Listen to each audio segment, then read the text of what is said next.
The first letter looked like a mistake. The second one felt like a threat.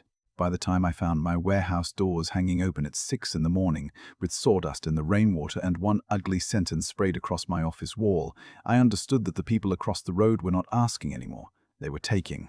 My name is Daniel Mercer, and for almost 20 years I ran a small custom wood shop outside a quiet town in northern Oregon. Nothing fancy, nothing glamorous, just cabinets, dining tables, stair rails, old barn doors turned into something rich people like to call rustic.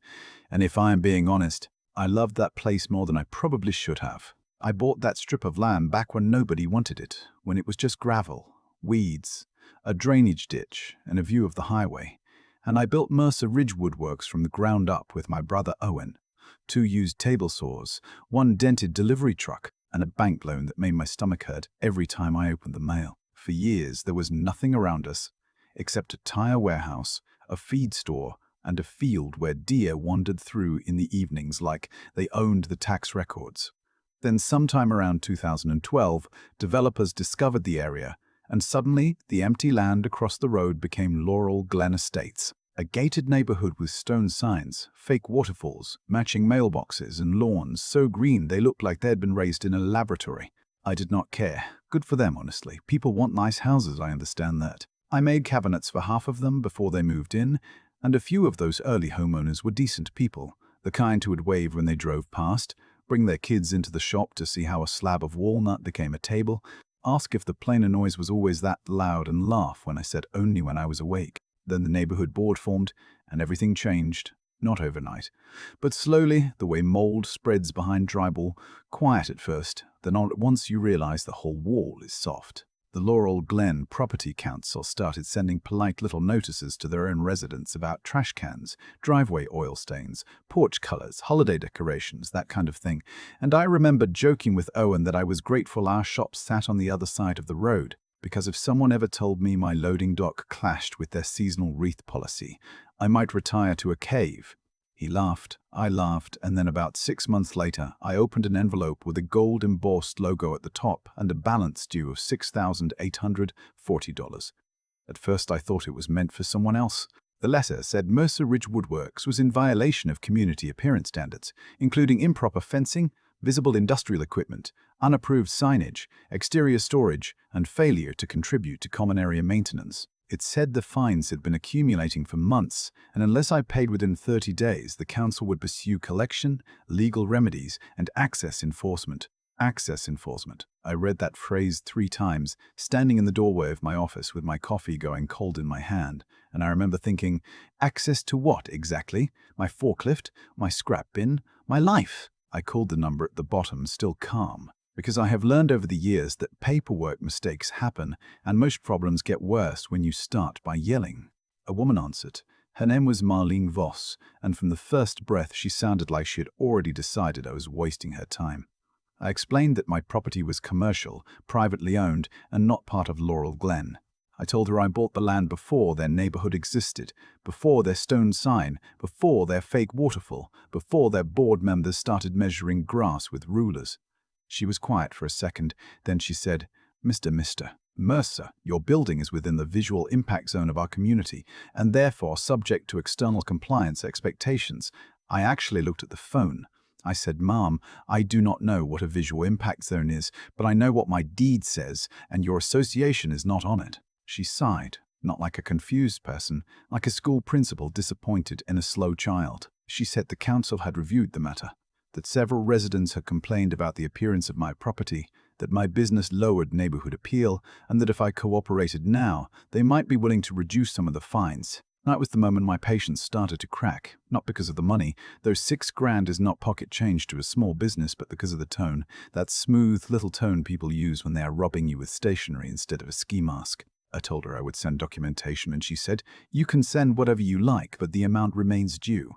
I hung up before I said something that would make my mother ashamed of me. That night I stayed late, pulled out old closing documents, county maps, zoning approvals, tax records, everything, and I wrote a clean, professional letter stating that Mercer Ridge Woodworks was not, now, had never been, and would never be part of Laurel Glen Estates or its council. I included copies of my deed, my business license, the original land survey, and the county zoning classification. I even highlighted the parcel boundaries because apparently grown adults needed a coloring book version. I mailed it certified, kept copies, and figured that was the end of it. It was not. 2 weeks later, another letter came. This one shorter, colder, and signed by Marlene herself as council president.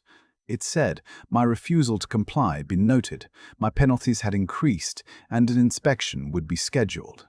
No date, no request, no permission, just scheduled. As if my property were a clubhouse bathroom they could check whenever they wanted. Owen wanted to drive over there and settle it face to face, but Owen has the kind of face that makes polite disagreements look like bar fights. So I told him no, we were going to keep it clean, keep it legal, and let them embarrass themselves on paper. For a few days, nothing happened, and I started to believe maybe they had finally talked to someone with a law degree. Then on a Thursday morning in early March, I turned into the driveway before sunrise and saw our front gate bent inward, one side hanging loose from the hinge, swinging in the wind. At first, my brain would not understand what my eyes were seeing. I just sat there in the truck, engine running, headlights pointed at the dark mouth of the loading dock, and something inside me went very still. When I stepped out, the gravel crunched under my boots and the air smelled wrong, wet plywood, cold metal, and that sour bite of spray paint. Inside, cabinet doors were scattered across the floor, finished table legs were snapped, invoices were torn from the front desk and along the wall beside my office. In black letters tall enough to see from the doorway, someone had painted, "Pay your dues, deadbeat."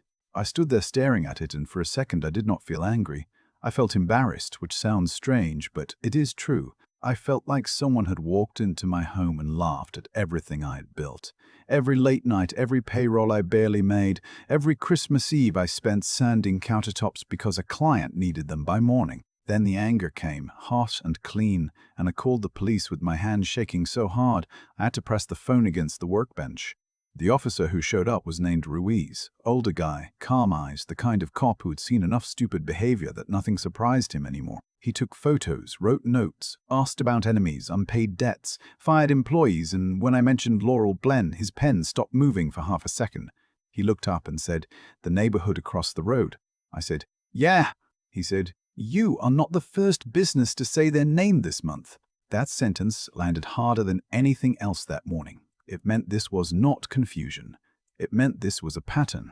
Ruiz told me he could not accuse anyone without evidence, but he strongly suggested cameras, a trespass notice, and speaking to an attorney before things got uglier.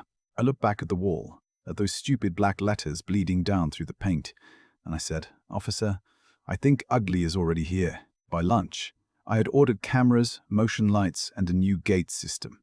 And by the next afternoon, I had them installed with help from Owen, who spent the whole time muttering that if the council wanted a visual impact, he could give them one with a crowbar and a bad attitude. I told him we were not going to jail over people who alphabetized their mulch complaints.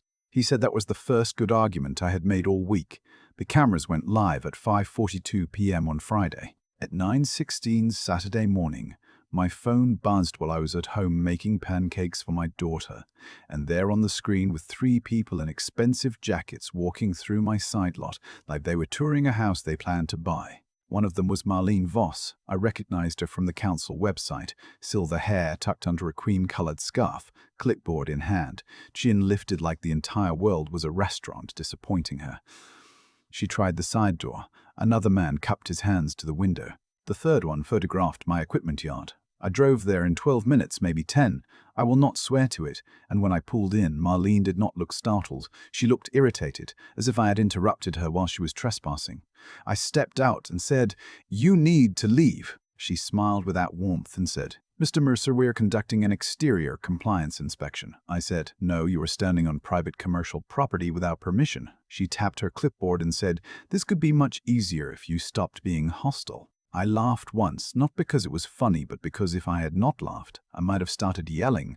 I said, "Lady, my gate was smashed, my shop was vandalized, and now you are here trying doors.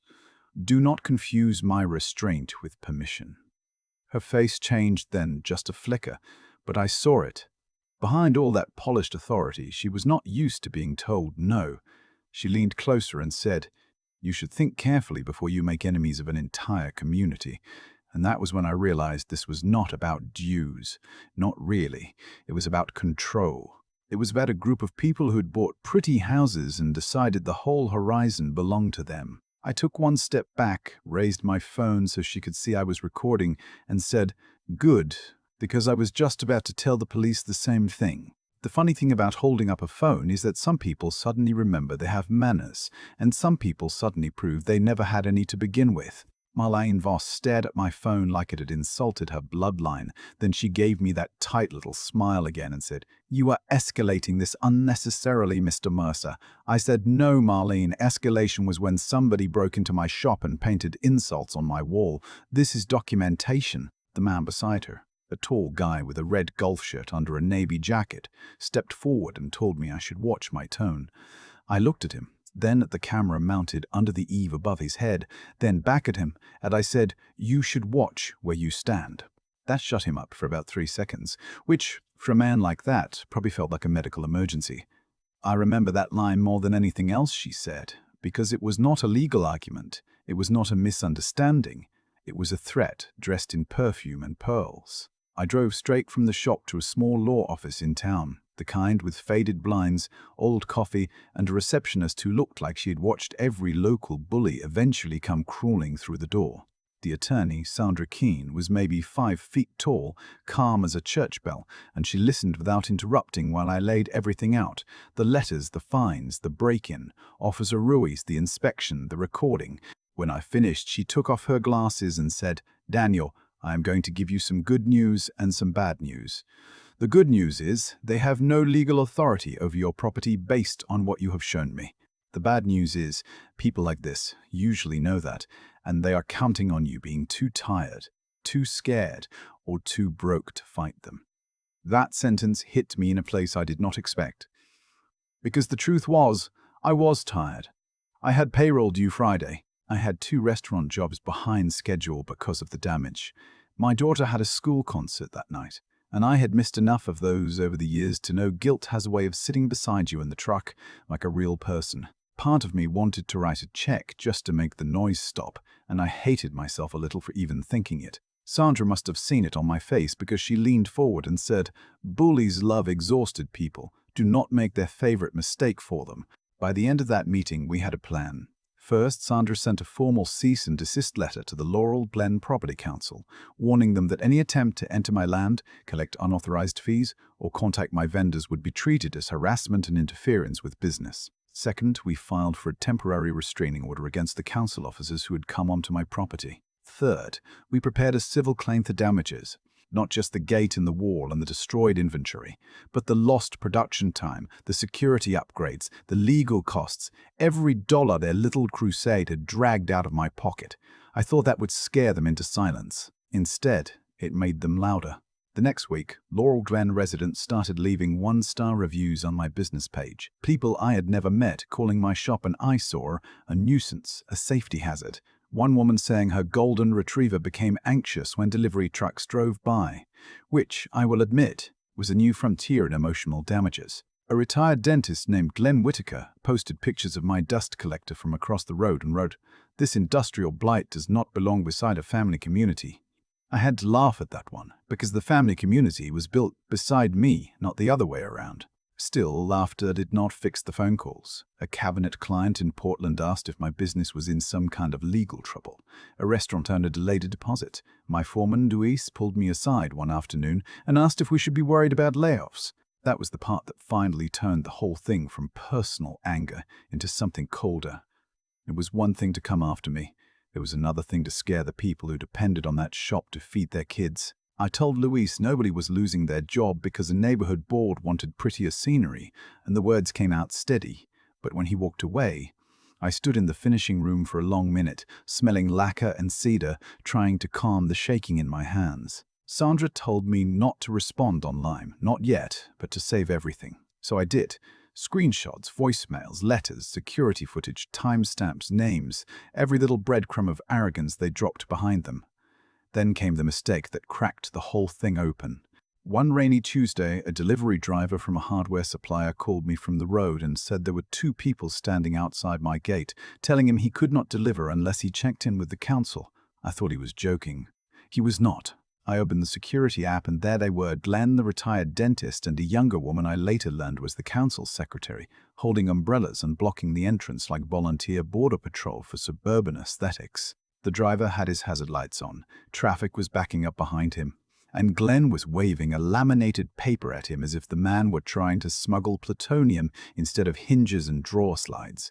I got there fast, with Sandra on speakerphone. When I pulled up, Glenn puffed himself up and said, "This delivery is not approved." I said, "Approved by who?" "Blen, the queen of fake waterfalls." His face went purple.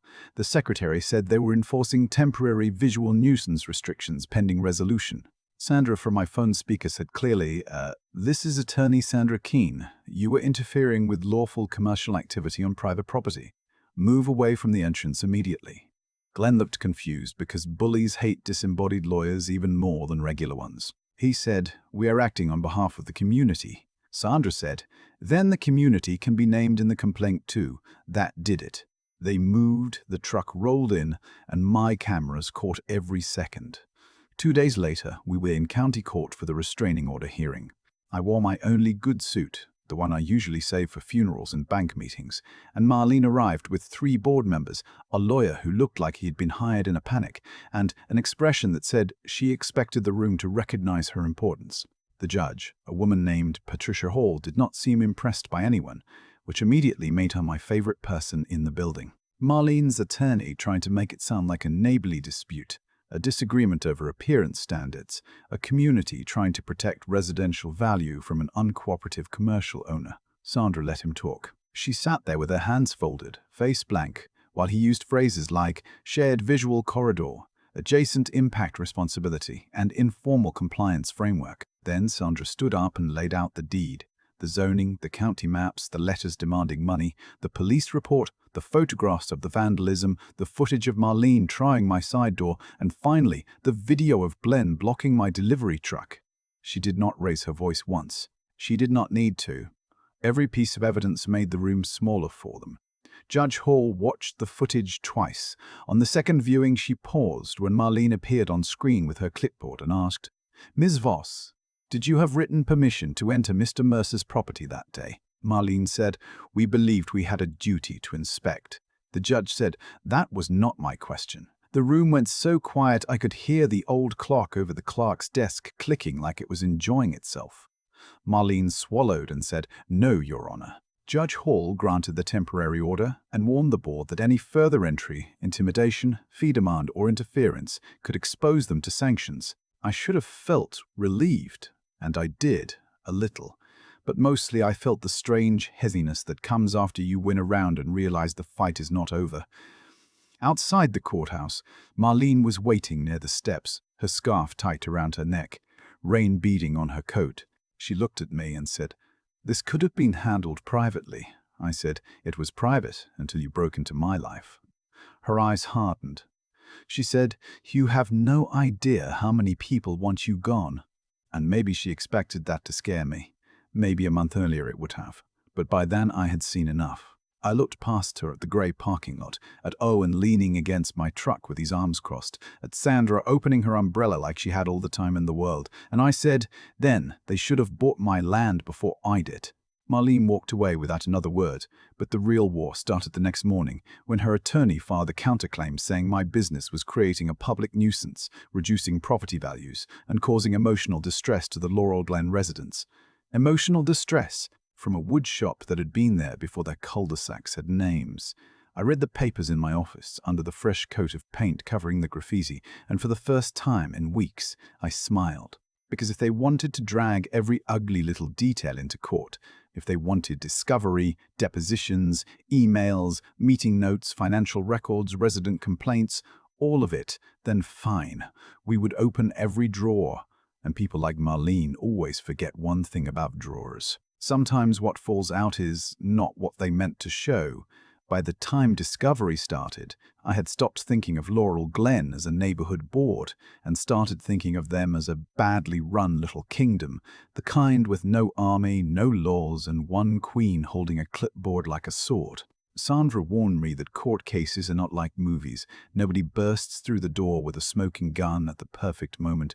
Most of the time it is just boxes of paper, dull emails, calendar invites, and people lying carefully under fluorescent lights. But even she smiled the day Marlene's records came in. There were meeting notes going back nearly a year, and right there in the minutes from an executive session, Glenn Whitaker had said, "We need to make the woodshop uncomfortable enough to relocate before it affects resale projections."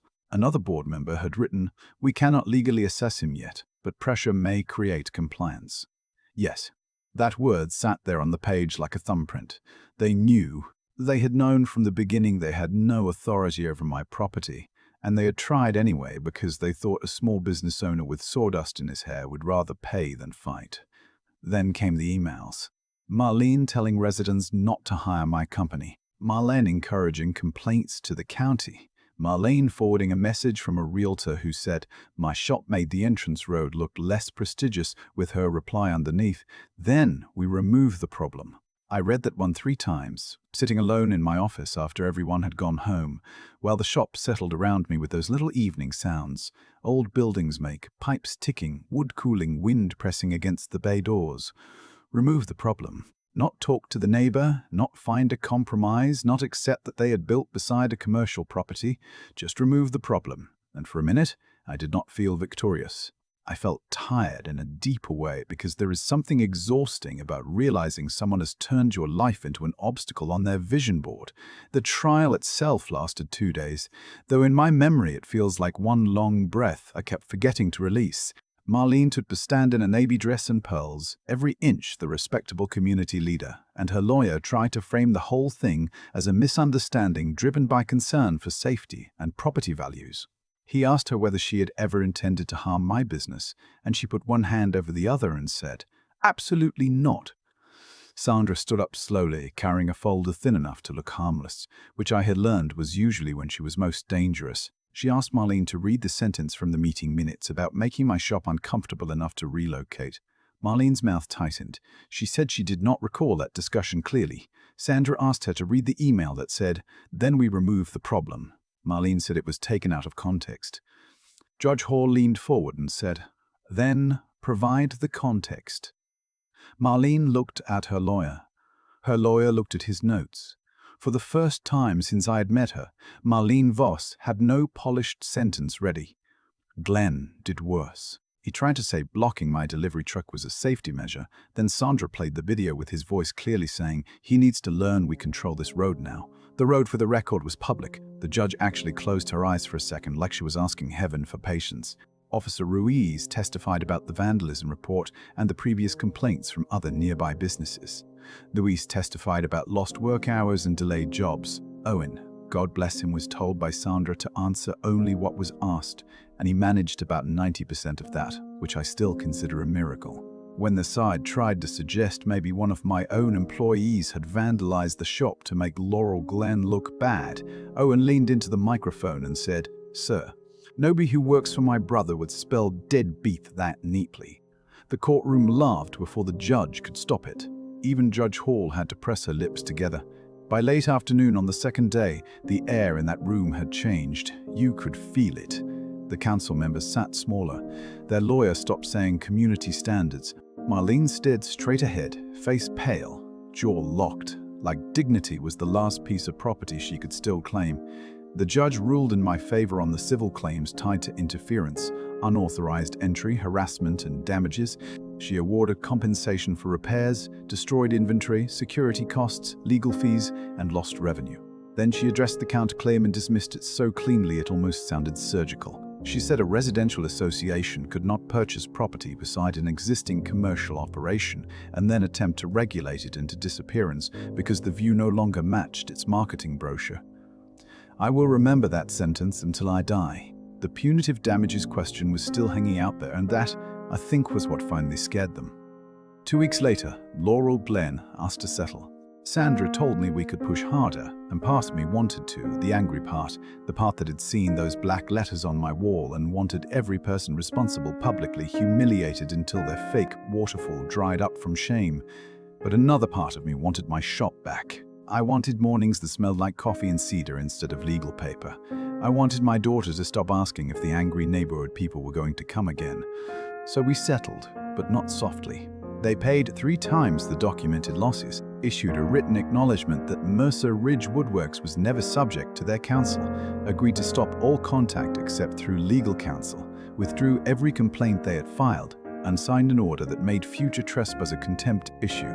Marlene resigned as president before the next newsletter went out. Glenn put his house up for sale that spring, which I'm sure had nothing to do with the fact that every contractor in 3 towns had heard the story and nobody wanted to work on his kitchen remodel. With part of the settlement money, I replaced the old chain link with a tall black steel fence, installed cameras every few yards, added lighting across the yard, and planted a row of evergreens along the road. Not because Laurel Glen deserved a prettier view, but because I deserved peace. The day the fence was finished, I stood outside at sunset with Owen and Lewis, watching the last panel catch the orange light. And Owen said, "You know, for a visual nuisance, this looks pretty expensive." I laughed harder than I had laughed in months. Across the road, the fake waterfall kept running behind the stone Laurel Glen sign, and for the first time in a long time, I did not feel watched by it. I felt separate from it, free from it, like my life had finally been handed back to me. And here is the part people still argue about when I tell this story. Some say I should have taken them for every dime and made an example out of them. Some say I should have compromised earlier, painted the fence, moved the equipment, kept the peace. But I keep coming back to the same question. When someone builds their dream next to your reality, do you owe them your silence just because your existence ruins the picture in their head? I do not think so. I think peace is a beautiful thing, but peace without boundaries is just permission for the loudest person in the room to keep taking space. So tell me what you think. Was I right to fight them all the way, or did I let pride turn a neighborhood dispute into a legal war? Drop your opinion in the comments, because I promise you, somewhere out there right now, another Marlene with a clipboard is deciding that somebody else's property, job, or life would look better under her rules, and maybe the next person needs to hear exactly how this one ended.